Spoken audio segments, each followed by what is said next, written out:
E aí, pessoal, sejam bem-vindos a mais um mergulho profundo aqui no Bookcast. Hoje a gente vai se aventurar pelas páginas de Guerra da Cisplatina, Batalhas e Diplomacias. Olha que obra fantástica essa do David Carneiro. E eu já vou confessar de cara, e eu escolhi esse livro porque desde sempre me fascinou a história do Uruguai. Como assim? Surge um país ali bem no meio do Brasil e da Argentina. E a gente olha no mapa e parece tão natural, né? Mas as coisas não foram bem assim. Exatamente. E o David Carneiro faz um trabalho incrível desvendando todos os fatores, as tramas, as batalhas que culminaram na criação do Uruguai. E olha, ele não fica só na parte militar. A gente vai ver também a economia, a política, a diplomacia da época. É isso que eu acho sensacional. A gente vai ter uma visão bem completa de tudo que rolou. Mas, ó, aviso de antemão. A ideia aqui não é te afogar em detalhes. A gente vai direto ao ponto, extraindo o que realmente importa para você entender esse período. Tipo o mapa da mina, né? Pra você navegar por essa história sem se perder. Perfeito. E para começar essa jornada, Carneiro joga uma luz num ponto crucial. Desde que os portugueses chegaram aqui, em 1500, nunca teve uma fronteira definida na região. Quer dizer, na teoria o Tratado de Tordesilhas estava valendo. Mas na prática, Na prática era outra história. atualmente, era um território gigantesco, difícil de controlar, e os portugueses acabaram se espalhando além da linha. E já viu, né? A bagunça estava armada. E o Carneiro chama isso de inércia portuguesa. Essa falta de iniciativa de definir as coisas logo de cara. Que acabou tendo consequências enormes lá na frente. E mostra como a realidade no terreno às vezes fala mais alto que qualquer tratado. E aí, nessa confusão toda, surge um ponto estratégico que vai ser palco de muita briga. A colônia do Sacramento. Ali, na beira do Rio da Prata, era a porta de entrada para o comércio, um ponto militar importantíssimo. E logo em 1705, Buenos Aires já parte para cima da colônia. Ataques violentos, viu? A guarnição luso-brasileira teve que se refugiar nos navios. Mas Portugal não desistiu fácil, né?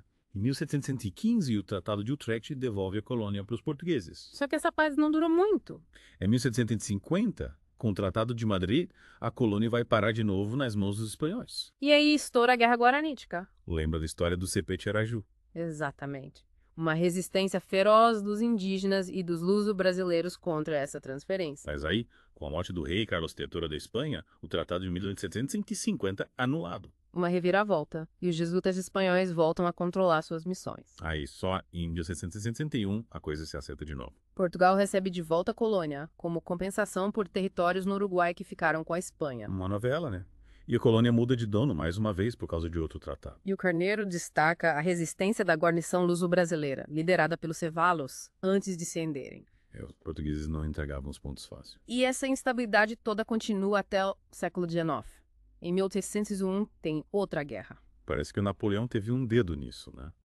Ele queria enfraquecer a Inglaterra, fechando os portos da Península Ibérica. E aqui na América essa guerra foi bem diferente. O governador do Rio Grande, Sebastião Xavier da Veiga Cabral, agiu rápido e o Marques de Souza capturou Cerro Largo sem quase nenhum combate. Uma guerra sem sangue. Que raro. E nesse período, Carneiro observa algo interessante.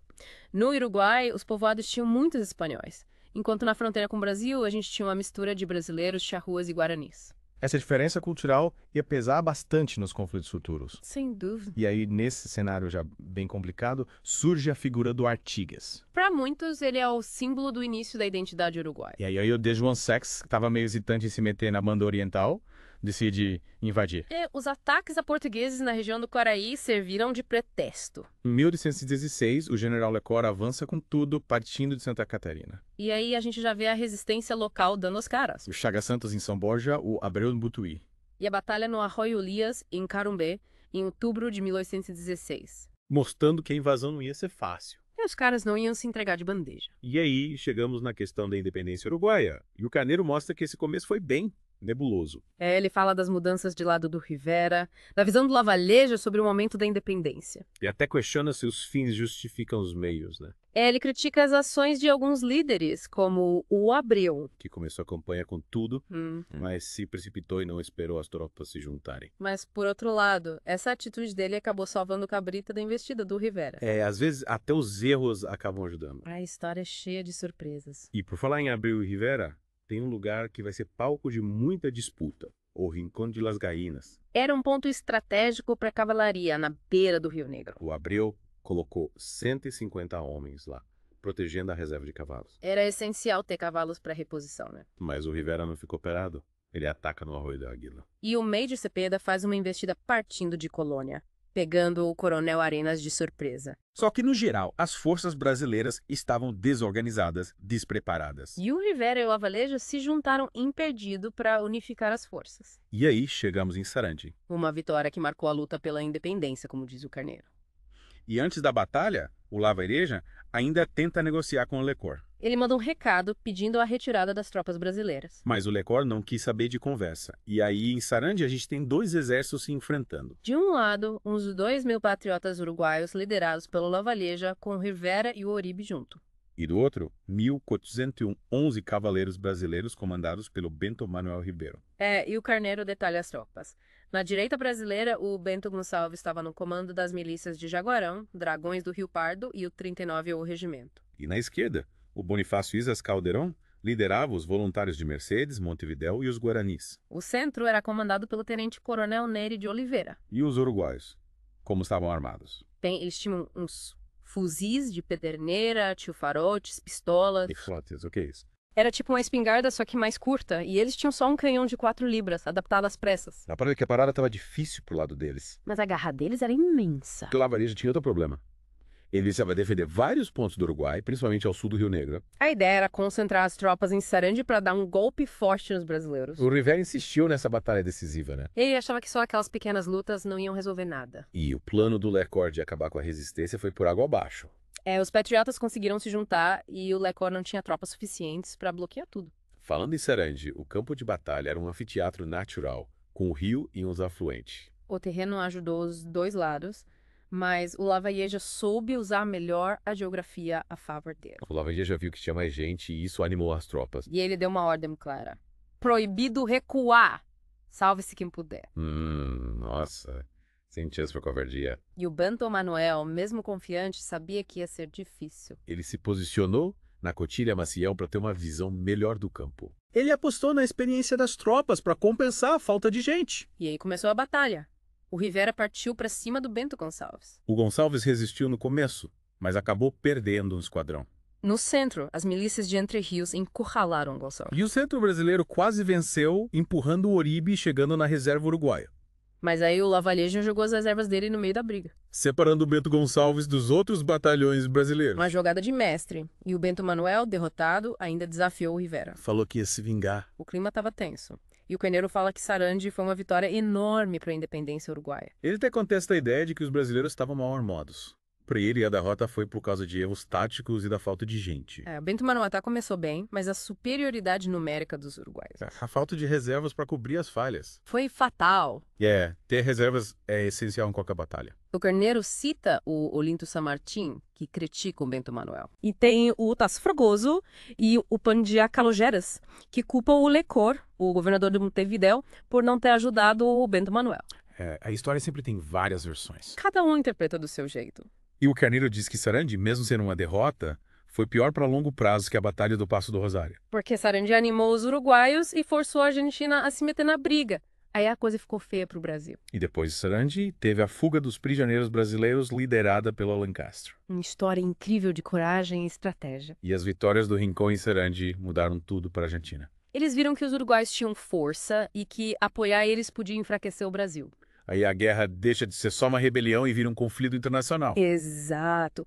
A Argentina entra de cabeça e declara a Cisplatina como parte da República. O caldo entornou de vez. E as derrotas brasileiras animaram os argentinos. Eles viram que dava para vencer o Brasil. Teve até a vitória brasileira no Arroio Conventos, mas não adiantou muito. Uma vitória pequena não muda o rumo de uma guerra. E o do Pedro Ferzo, vendo a situação, manda reforços e troca o General Rosado pelo Marquês de Barbacena. O Barbacena era um militar de Minas, experiente. E junto com os reforços, chega o General Brown. Ele tinha a missão de reformar o exército brasileiro. Tipo o que o Beresford fez em Portugal. Deixar o exército mais moderno, organizado, disciplinado. Mas as brigas continuaram. O Rivera até saiu do exército por um tempo. Teve uns ataques contra o Bento Gonçalves que não deram certo. E a derrota brasileira no Royal Hospital. Mas logo depois, as forças aliadas vencem sob o comando do coronel José Maria Paz. Era o vai e vem de pequenas batalhas. E na região de Entre Rios, o coronel J.D. Martins vence na Barra do Toropaz. Mas o Carneiro achava que essas lutas pequenas não iam resolver o problema. Ele defendia uma batalha decisiva para acabar com o impasse. E os dois lados pareciam concordar com isso. Todo mundo queria uma batalha final para definir tudo. Mas o Dei Pedro Vettrigaman voltou para o Rio de Janeiro e a esperança de uma grande ofensiva brasileira diminuiu. O Barbacena se concentrou em reorganizar o exército perto de Pelotas. E aí ele se junta com as tropas do Brown no Arroio Palmas. A ideia era preparar o exército para enfrentar o Alvear e os argentinos. Enquanto isso, o Alvear planejava a invasão. E ele até mandou mensagens para os soldados brasileiros tentando fazer eles mudarem de lado. O Alvear marchou em direção ao Rio Negro, achando que ia ter apoio da população. Mas ele se enganou e acabou saqueando Bagé por causa da falta de recursos. O Alvear tentou cruzar o Rio Negro, mas foi barrado. E o Barbacena se preparou perto do Ombu, dividindo as tropas entre o Barreto e o Calado. A tensão aumentava cada vez mais. Os argentinos dizem que o Barbacena queria se juntar com Bento Manuel, E que ele não estava no Passo do Rosário de propósito. mas o Carneiro não encontrou provas disso. E aí as tropas brasileiras se movem para o Passo do Rosário ou Santa Maria. O grande confronto estava se aproximando.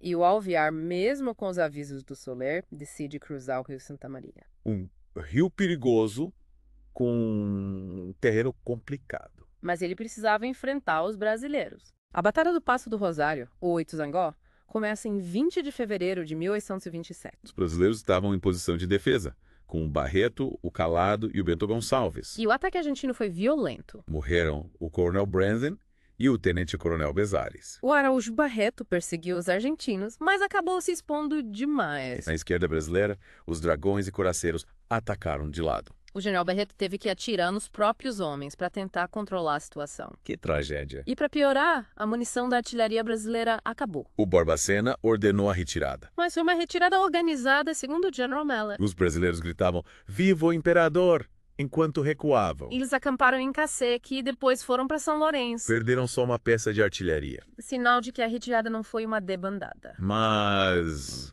E aí, quem venceu em Ituzaingó? Os argentinos declararam vitória, mas tiveram muitas baixas. Os brasileiros falam que a culpa foi da falta de munição. E que a retirada foi estratégica. Os argentinos dizem que capturaram material de guerra em São Gabriel.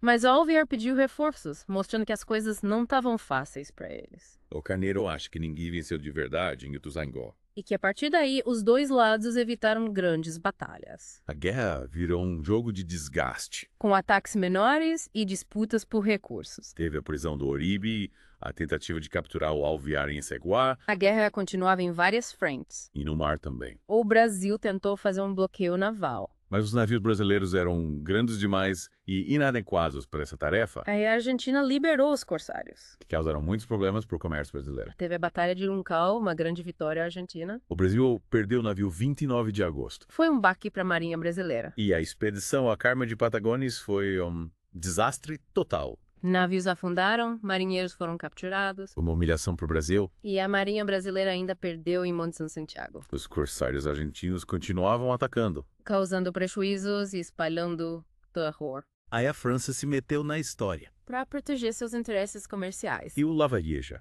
vendo que a coisa estava feia, se dispôs a negociar com o Brasil. Ele queria a independência do Uruguai a qualquer custo. E o de Pedro IV, cansado da guerra, decidiu que a Cisplatina seria independente. Essa decisão foi crucial para a paz. O Ponte Zumbi ajudou nas negociações. E o Trapani deu apoio político para a causa uruguaia. No final, os brasileiros saíram de Montevideo. E a guerra acabou sem vencedores. Um conflito caro e inútil. Só serviu para criar o Uruguai. E tem a polêmica dos troféus de Ituzaingó. A Argentina diz que capturou bandeiras brasileiras, mas o Carneiro não acredita. Os relatos são confusos e o Barbacena negou tudo. Ele chamou os troféus de mentirosos. Parece que a Argentina inventou essa história para parecer vitoriosa. E tem os poemas populares sobre a guerra, Uma visão diferente da história. mostrando as críticas ao Barbacena e os sentimentos da época. Bom, pessoal, essa foi a história da Guerra da Cisplatina. Um conflito cheio de idas e vindas, batalhas, traições e, no final, a criação de um novo país. E fica a pergunta: o que teria acontecido se o Brasil e a Argentina tivessem negociado antes? E como essa guerra moldou a identidade desses três países. Fica aí para você pensar. E é isso. Obrigado por mergulhar com a gente nessa história. Até a Tá bom. próxima.